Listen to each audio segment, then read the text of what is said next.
Hi, welcome to Books on Helena. I'm Helena, and today we're going to be doing the intimidating TBR tag. Question number 1 is, what book have you not been able to finish? And for this, I would say one of the Sherlock Holmes books, or stories, I guess, by Sir Arthur Conan Doyle, because I've got to set this down. It was a soft DNF. I think it was just like in between a move or something, because I have one of these collections of the stories, and I had made my way through at least one or two, I think. But this one I'm kind of stuck on just because I kind of forgot that I was even reading it until like recently. And it's not even because it was bad, I just forgot, you know? Question number 2, what book have you not been able to read because you don't have the time? And to be honest, that's kind of like all the books right now. I'm very busy lately. And when I am back home, I'm kind of too tired to read unless it's something like easier or whatnot. But as for right now, I guess I could do the books on my TBR. So that'd be Maurice by Ian Forster. This book follows our main character Maurice throughout the 1910s in England, and I believe he studies at Cambridge and falls in love at some point. And it is a male-male relationship, so I'm interested to see where that goes. Question number 3, what book have you yet to read because it is a sequel? So for this one, it's a little bit complicated. It's not that I haven't read it because it's a sequel, it's because I want to reread it all, and I might do a reading vlog on this, but that is Miss Peregrine's Home for Peculiar Children by Ransom Riggs. So this book, or at least the first one I'll explain because the rest will kind of be a spoiler, but it follows Jacob as he kind of navigates this whole new world he didn't know existed because of an event that happens with his grandfather, and he goes and kind of experiences this crazy world with Miss Peregrine and these peculiar children who have all these sort of magical abilities, and it's kind of like a dangerous time because they're being like hunted down. So it's very interesting. At least I like it. I've read the first 3 or 4 of these, but I would like to finish them. So like I said, I might do a reading vlog of that, which might be fun because I can't wait to dive back into it. There's been a train going on this whole time, so please ignore that. Okay, what book have you yet to read because it is brand new? So for me, I just bought 2 new books, and by new, I mean like I think they're genuinely new like releases, and that is The Prison Healer by Lynette Noni and These Violent Delights by Chloe Gong. As for These Violent Delights, that may be a little bit older because people have been talking about that on BookTube, I think for a couple months, but I'm not sure. I know that Lynette Noni's book, The Prison Healer, is newer, and I think it's like actually new, like a new release. I don't know. But The Prison Healer by Lynette Noni, this follows our main character, Kiva, I believe, or Kiva, I don't really know, as she has been in this prison as the healer, as you may assume, for a while now, and the rebel queen of their kingdom, or queendom I guess, shows up there, and our main character Kiva has to keep the queen alive, and there's something about trials that Kiva will have to go to in order to get both of them, her and the queen, free from this prison, and this prison's supposed to be very deadly. I think there's also romance in this book.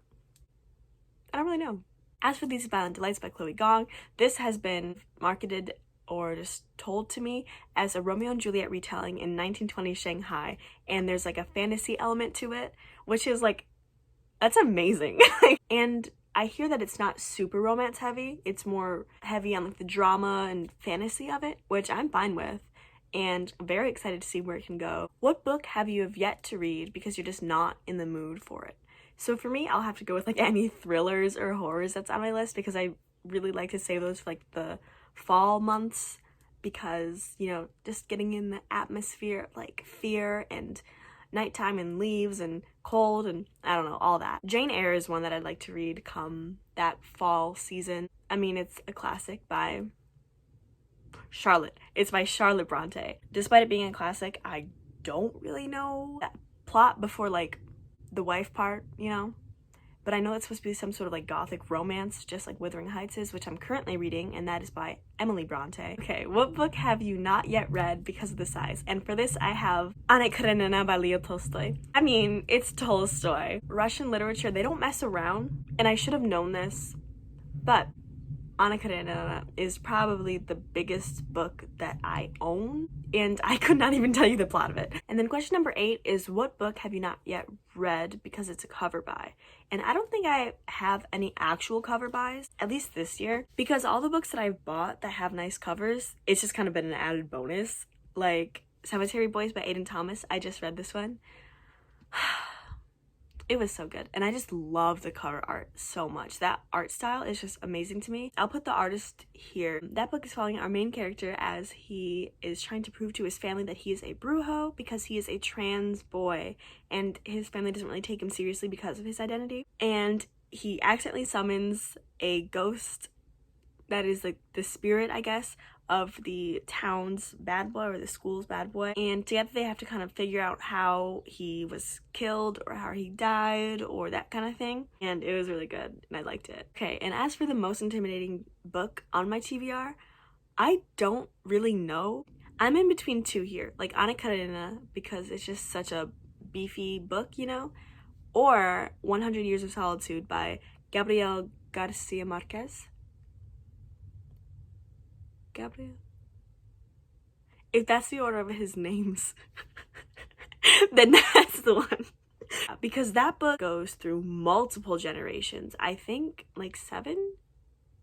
Maybe. I'm not 100% sure. I think just because of how confusing that can be with like the character names, and because I'm already struggling in Wuthering Heights because I don't even know why. It's not like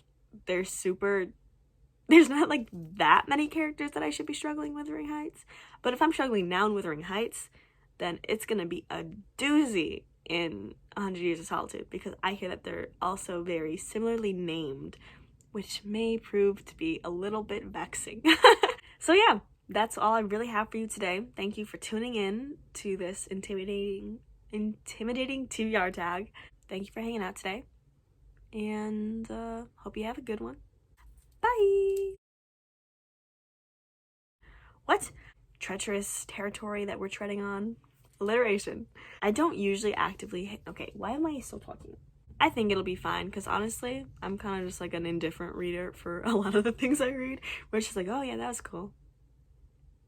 It's in there now, and it can't leave. Never mind, I don't know what I'm saying. If that's not the right word, ignore that. 1920s, cool. 2020s, not cool, you know?